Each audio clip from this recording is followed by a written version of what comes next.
la conferencia Coyuntura Económica, Balance y Perspectivas. Bueno, ahí ya vamos arrancando. Bueno, mi nombre es Martín, yo soy economista del equipo de research de Comafi. Un poco la idea era, describir un poquito qué pasó el último tiempo, este año. Las elecciones obviamente fueron un punto de quiebre que define un poco qué va a pasar hacia adelante y también un poco en base a lo que ocurrió en la previa, en las elecciones, qué es lo que definen, pensar un poco, también un poco abrir un poco la cabeza en qué sentido, qué puede cambiar hacia adelante en términos de políticas, qué se debería corregir, qué no, o al menos qué esperamos que haga el gobierno. Entonces un poquito la idea era obviamente empezar describiendo lo que fue la previa de las elecciones para entender en términos de políticas qué se decidió, digamos, en este 2025, que obviamente estuvo lleno de volatilidad, de incertidumbre. Las elecciones obviamente marcan un punto de inflexión donde todos los gobiernos de alguna manera se encuentran, que el mercado pone a prueba muchas de las políticas que llevan a cabo y si son sostenibles o no en líneas generales. Entonces, por ejemplo, cuando pensamos un poco este 2025 en términos de, cómo llegó el gobierno a las elecciones, decimos los activos financieros, esto no sé si marca, no, vemos los activos financieros claramente venían sumamente castigados, tanto la renta fija como la renta variable, las acciones y los bonos venían sumamente castigados. Uno piensa, el 2024 había sido un año sumamente positivo para el gobierno, con lo cual para las acciones en líneas generales que venían en valuaciones muy deprimidas. La renta fija, que son los bonos del riesgo país en líneas generales, tras un 2024 que había visto mucha compresión, mucha confianza en general del mercado hacia un gobierno que venía a plantear reformas,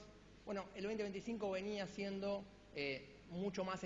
venía mostrándose mucho más estancado, mucha más desconfianza en términos de,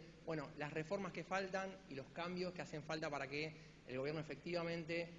por ejemplo, salga al mercado. Y entonces, cuando empezamos a mirar variables locales, decimos, obviamente la atención estuvo centrada en el tipo de cambio, en el régimen que tuvimos o que tenemos actualmente, pero un poco cuando pensamos 2025, recordemos, parece lejano, obviamente después de todo lo que pasó, pero recordemos que arrancamos el año con un esquema que era bastante distinto a este, el gobierno flexibilizó el cepo cambiario en abril, y en esa etapa lo que vimos fue inicialmente un periodo de cierta estabilidad, el tipo de cambio oscilaba en valores en torno al 1100, lo que vimos que, el gobierno inicialmente intentaba dar esa señal discursiva de que íbamos a llegar a los 1000 de tipo de cambio. Claramente eso no ocurrió, pero,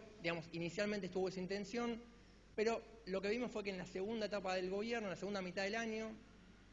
ahí empezamos a ver mucha volatilidad y empezamos a ver cierto ruido y desconfianza, ¿no? Recordemos que en junio, que ese es el primer punto que vemos ahí, fue donde el gobierno anuncia este famoso cambio de esquema monetario, donde se iba a dar por finalizadas las LEFIs, iba a pasar a un esquema más rígido de cantidades monetarias. Eso generaba ya ciertas dudas en el mercado sobre lo que iba a ocurrir, y lo que vimos ya que a partir de junio, donde todavía ni siquiera estaba implementado ese sistema, ese nuevo esquema, ya empezamos a ver que el tipo de cambio empezaba a subir, ¿sí? Que es esa primera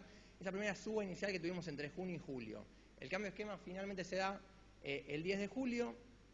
y ahí lo que vemos que de alguna manera uno lo lee como, el mercado interpretaba que este cambio de esquema venía a flexibilizar las condiciones monetarias, venía a bajar las tasas nominales y reales de la economía, que en ese momento nos parecían altas, ¿sí? En un escenario totalmente distinto donde veíamos tasas del 12, 13, 14% y nos parecían sumamente... Un poquito más, ahí está. Dale. Y lo que nos parecía era que, en ese momento teníamos tasas sumamente elevadas, nos parecía en ese momento. Entonces un poco la interpretación del mercado, llamémoslo, era, se viene cierta flexibilización de las tasas y con eso lo que vimos fue, empezó a haber cierta suba del tipo de cambio. De alguna manera, ese juego, ese trade-off entre, atractivo en rendimiento en moneda local, en pesos, contra, expectativa de evolución del tipo de cambio. Entonces, ¿elijo dolarizarme o no? Entonces ya en julio empezamos a ver ese movimiento. Obviamente el camino a las elecciones de la provincia de Buenos Aires, que era obviamente el primer paso, ¿no?, en este recorrido, estuvo cubierto de volatilidad, obviamente sin dudas, pero termina siendo el resultado de la elección sumamente imprevisto, negativo para el gobierno, lo que termina disparando nuevamente, un nivel de desconfianza sumamente importante, que obviamente disparó el tipo de cambio, lo llevó el esquema del techo de las bandas. Y lo que vimos ahí fue que de alguna manera nos dimos cuenta que estos esquemas están diseñados para contener expectativas muchas veces